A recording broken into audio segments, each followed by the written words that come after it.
You're listening to Evidence and Answers, where we provide compelling evidence for faith and hope in Christ and biblical answers to the challenges of today. Well, we all enjoy a beautiful sunset, snow-capped mountains, a scenic beach, or an exquisite work of art. When we see beauty, it stirs within us a longing for something great, something beyond this world. Ever wonder why? Where does our concept of beauty come from? Does beauty have a purpose? Does beauty point to a transcendent source beyond this material world? The great C.S. Lewis, in his work Surprised by Joy, wrote, "The first time the song of a bird in the wood or the song of a girl in the house is heard, the listener does not think, 'Now I'm learning what music is.' The pleasure of a first hearing is itself an example of what the pleasure of music essentially is. It has no reference beyond itself. It is not to be thought about, but only enjoyed. In the moment of enjoyment, it is as if we had reached the goal. Yet there's always a dim sense of something beyond." Well, is beauty another evidence for an intelligent creator? To discuss this question, we have Lydia Kim. Lydia was born in Kazakhstan while her parents were serving there as missionaries, and later they immigrated from Korea to Hawaii.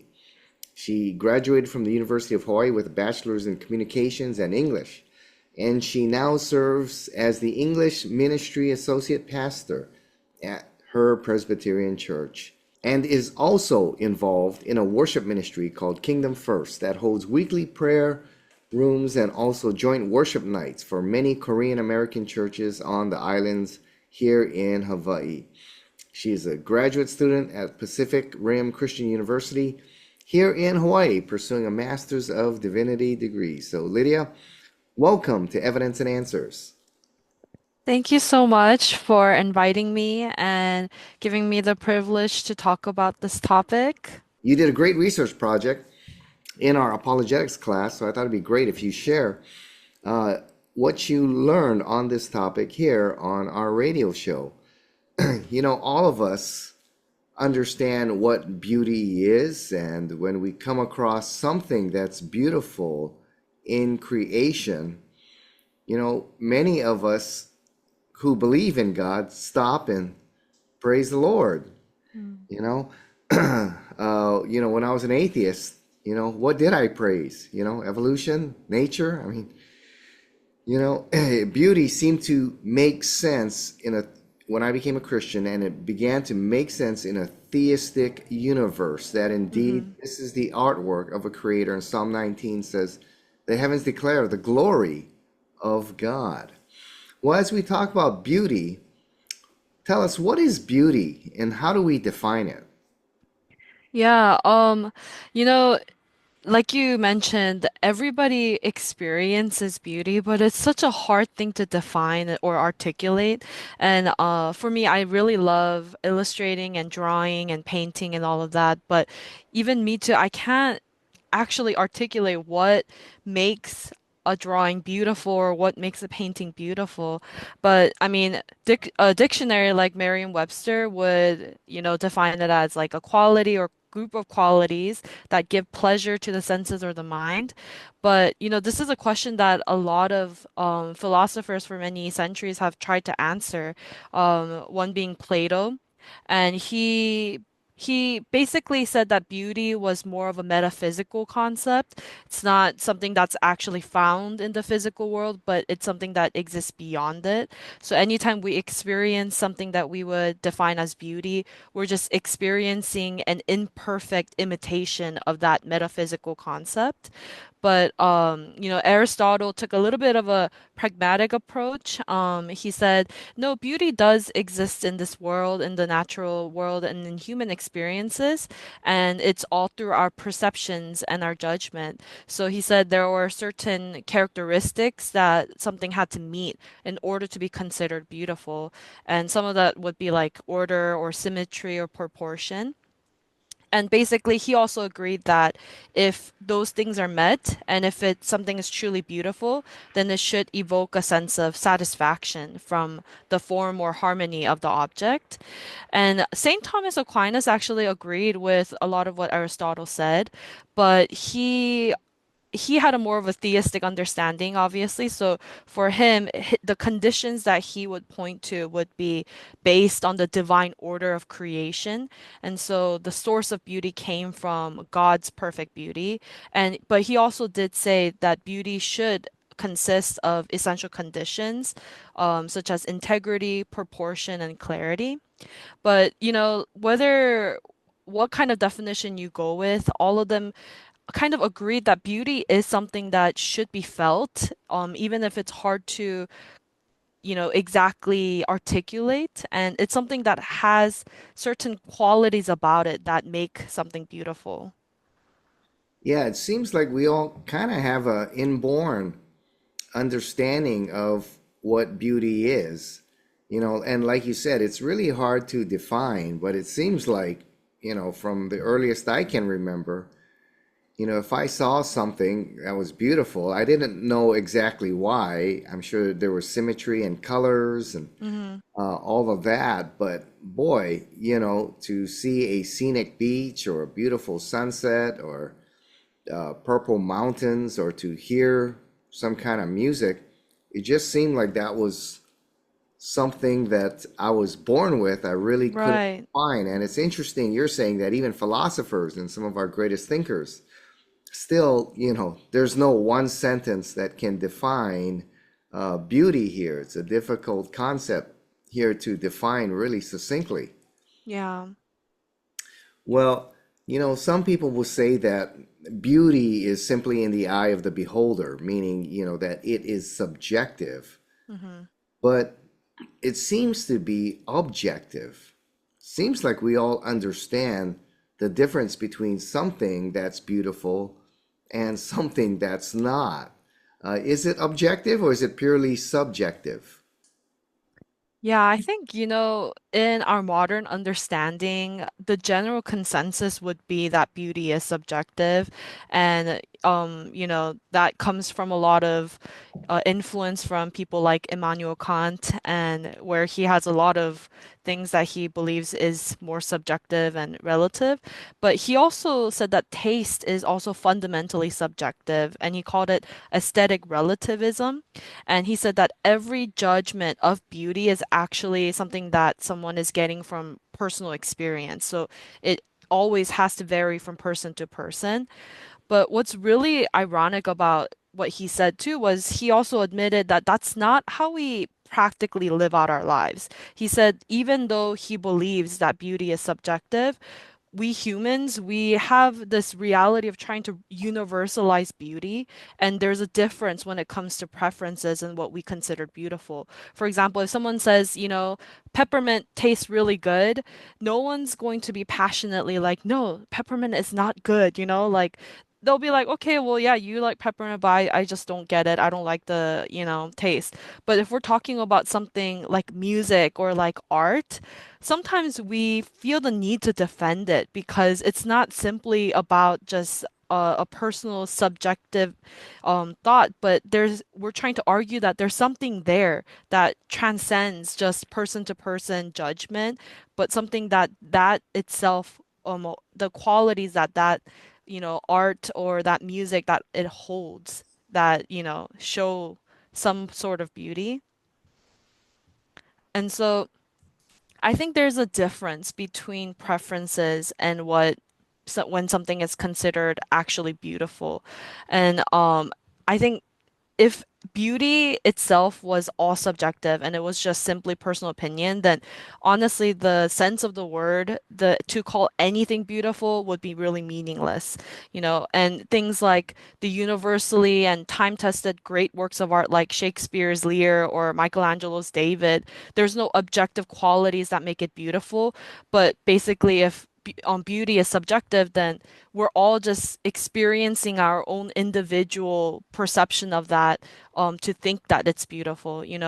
And again, to even call anybody an expert in the field of art or in beauty is also something that doesn't work in aesthetic relativism, because how can you improve in something where it's all subjective, and how can you be an expert in something when there's no universal qualities that tie it together to call it beautiful? So for me, I think that there is good reasons to believe that we have objective beauty. And like you mentioned, C.S. Lewis, something that he also said was that truth is judged by being, goodness by truth, and beauty by goodness. And so there's something I think interesting that ties beauty to both truth and goodness. And a lot of actually prominent philosophers have recognized this connection that these three values have, and they called it the three transcendental sorry, the three transcendentals, because they're so universal, and they a lot of things, everything that we have in this physical world participates in these three values to some degree. And so for me, I look at arguments towards, is there objective goodness and is there objective truth?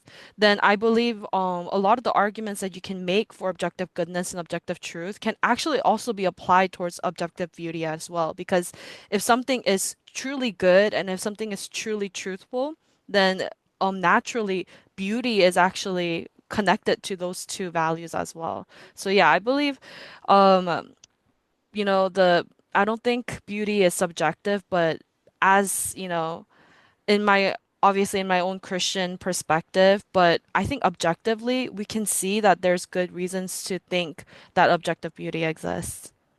Yeah, and I think most, art or music majors, would agree with you. We Yes. can tell Hmm. the difference between a good symphony and a bad symphony. We can tell the difference between a good work of art and a bad work of art. So there's got to be some objective nature to beauty in order to make those kind of judgments, as you said. And, look at a sunset here in Hawaii. There are crowds gathered on the beach or on a mountain to see a good sunrise or a Right. sunset. So, yeah, it doesn't seem to be purely subjective, but there's an objective nature to it. And as you stated, connected with truth and goodness and what is right. Well, there are three basic worldviews that we talk about here on Evidence and Answers: naturalism, that the material universe is all that there is; pantheism, that God is the universe. There's an impersonal cosmic energy made up of all things, and God and the universe are one. So, how do these two worldviews explain beauty? Yeah, I think to sum it up, these both other worldviews really cannot explain beauty. And I think that is something that's really evident when you look at pantheism. Everything is part of the divine. So the idea, the whole concept of beauty would also just be a human construct, right? And so it doesn't actually exist. It's just an illusion. So basically, there are two ways that sometimes they can explain beauty. Either we're just buying into the illusion of something being beautiful when it's actually not, or we perceive it as beautiful because it's part of the divine, right? Which I think both of those things are also contradictory. But, I think it's very easy to refute that sentence, to say that we can't live without experiencing beauty, Sometimes experiencing beauty is so involuntary too. We're not, like you said, when you were young too, you weren't naturally thinking, oh, I really liked this, beach, or I really like this picture. You're not like, trying to think about logically the colors and symmetry of why you like it, but it's almost an involuntary reaction. When you see something beautiful, our bodies and our minds just know. And so, and also to the other point for pantheism, to just perceive everything as beautiful because everything is part of the divine, I think that's also very easy to refute, because not everything is beautiful. So we can't say that that's also a truth claim to how we experience the world today. And then under naturalism, they only really have one explanation for beauty, which is through natural selection. They say that, beauty is specifically is here because it's going to help, a species in sexual selection to attract the mate. And they claim that these beauty genes were accidentally evolved, right? Just like everything else. And they've been retained thus far because it's helped that species to continue to reproduce. But also another funny thing with this is that Darwin actually didn't agree with this claim. He said that, sexual selection can explain some cases, but really just cannot explain, why some species that don't carry this beauty gene have successfully been able to reproduce until now, and how some gene like that can even be created in the first place. How could evolution even create beauty accidentally? And I think something that really goes against this claim of beauty being, uh, you know, created just for natural selection is survival of the fittest, Mm, because not everything that's beautiful helps with survival. right. And you see that a lot of really great examples in nature where if you see highly beautifully colored frogs or mushrooms, it usually means that they're poisonous. You should not consume it or even touch it. And, a cliff over a beach might be super beautiful, but it doesn't help us to survive as a species. If anything, if you get too close, then you might die. Or you look at a tiger and it's beautiful, but if you try to pet it, you're going to get killed. And so, not everything that's beautiful actually helps our species to survive. And I think even more so, the question needs to be asked why we humans even perceive something as beautiful in the first place. Because they can say that a beautiful trait accidentally evolved, by random chance, but even the fact that we can appreciate that beauty gene or to even distinguish it as beautiful, they have to also explain that as well of why we even have that kind of, appreciation towards beauty. And so you don't have a good explanation through both pantheism and naturalism. And that's why you get people like Richard Dawkins who's an atheist, and he says that the universe we observe has precisely the properties we should expect if there is at bottom no design, no purpose, no evil, and no good, nothing but blind, pitiful indifference. And I just think that that is not the same reality that we all experience, where beauty really just throws a wrench into that kind of description of how we perceive the world and how we live out in this world today.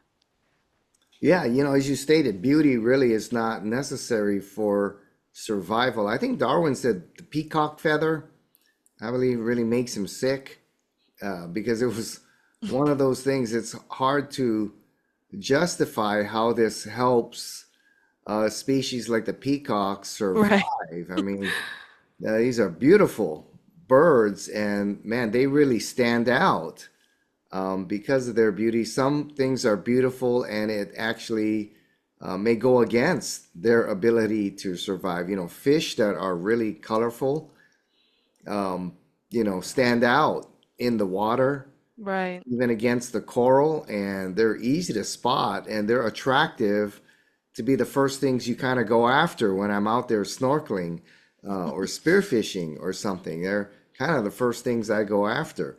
So, as you stated, beauty is not necessary for survival here. And Darwin had difficult, and a lot of evolutionists have difficulty, explaining that. Well, how does the theistic worldview then best explain beauty? Yeah, I think the theistic worldview provides the best explanation because it not only explains the source, but even the reason why we appreciate it as well too. And in the very first passages of Genesis, God creates the universe intelligently and freely for his own delight, right? We see over and over again, he perceived that this is good.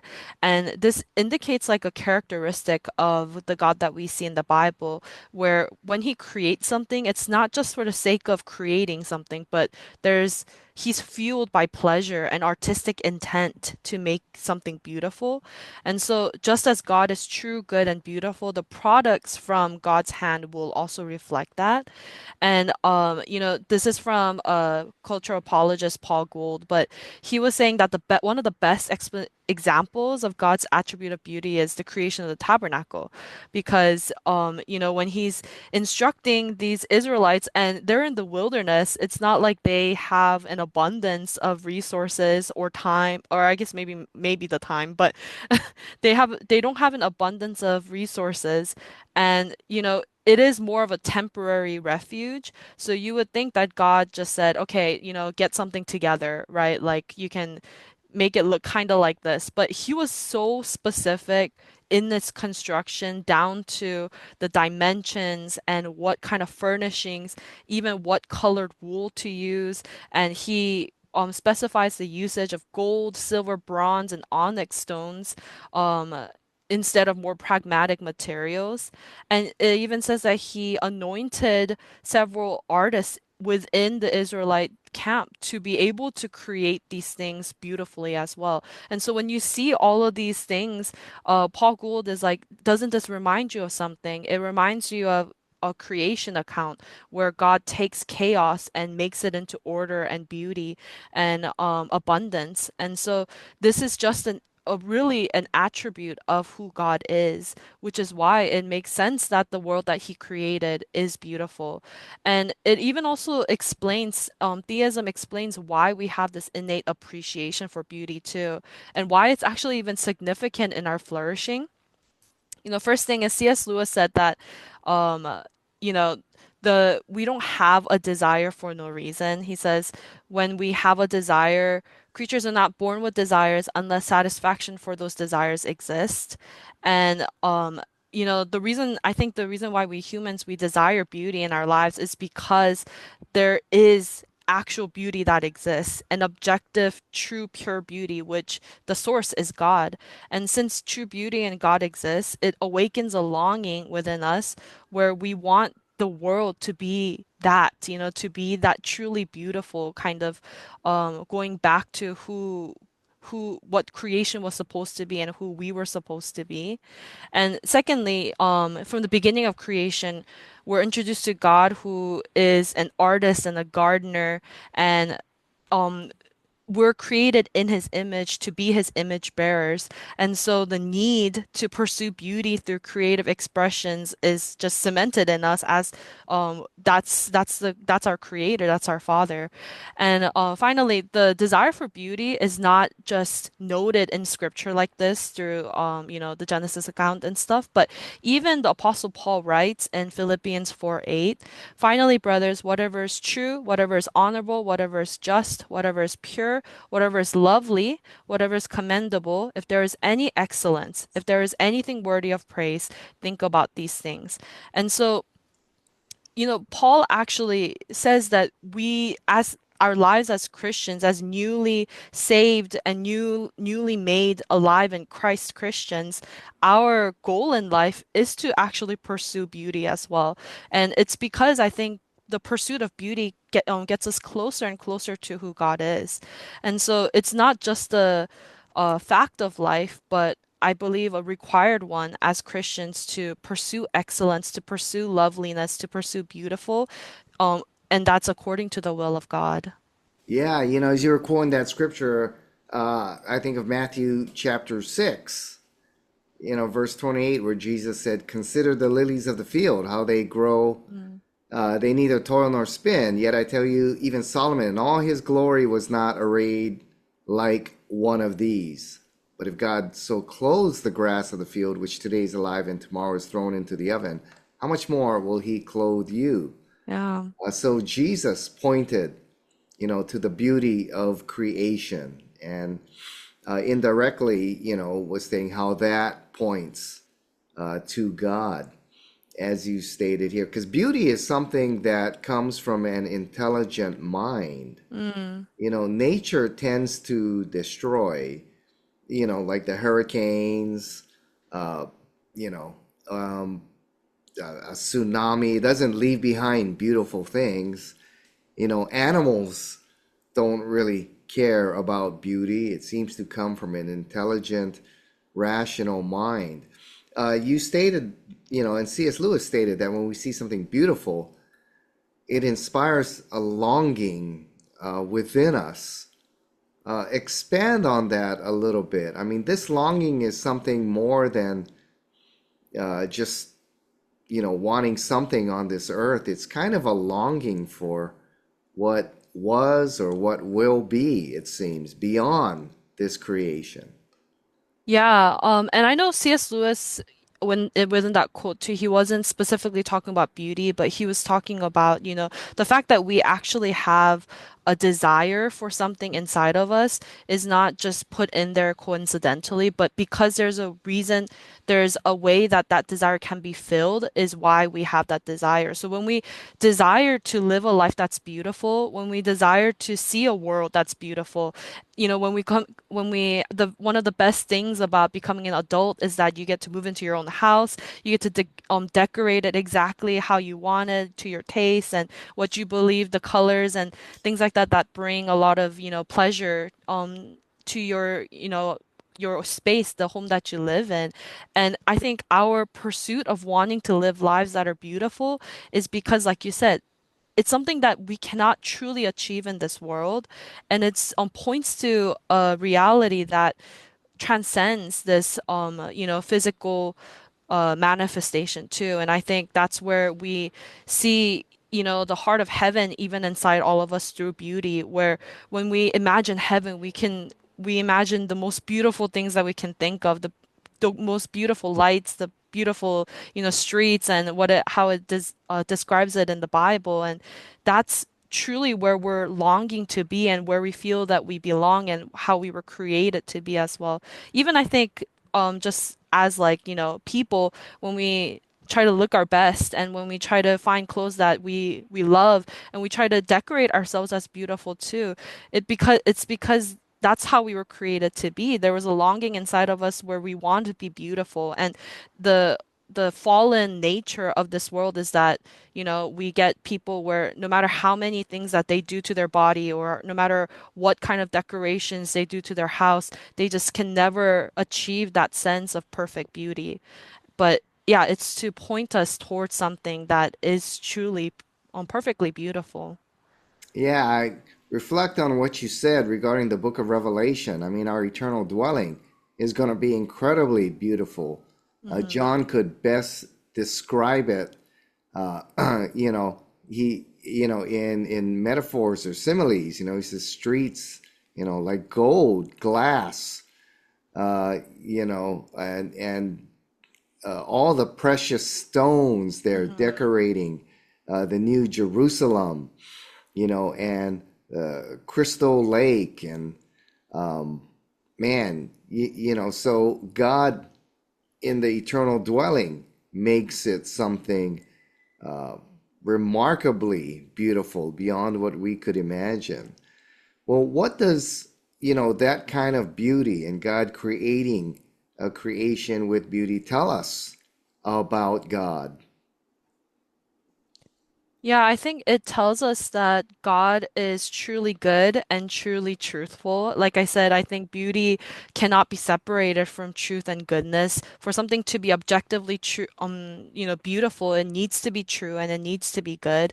And I think the fact that we describe God as beautiful and his works as beautiful and the things that he has created within us to be beautiful, it shows you that God is not just you know, just doing something for the sake of doing, but he cares about what he does and he cares about the way that the not just the end result, but the process of doing. And, even when it comes to like our worship and what we do as Christians, he's not satisfied with if we're um, you know, just doing worship for the sake of worship, or we're bringing him sacrifices just for the sake to sacrifice, but he cares about the motive and the intention behind why we do what we do. And I think it just shows that God is not just a very superficial God, but he's very intimate and he's very personable. Yeah, and he's incredibly creative, right, and caring, and the way he designs things, not just to be functional, but Mm-hmm. inspire that within us for goodness and righteousness and excellence and joy of, he wants us to enjoy his creation. Yes. So, well, how does, beauty and that understanding of God and the way he works and how beauty inspires us, what are the implications of that? What are some implications for ministry here? You mentioned worship is one. What are some implications here?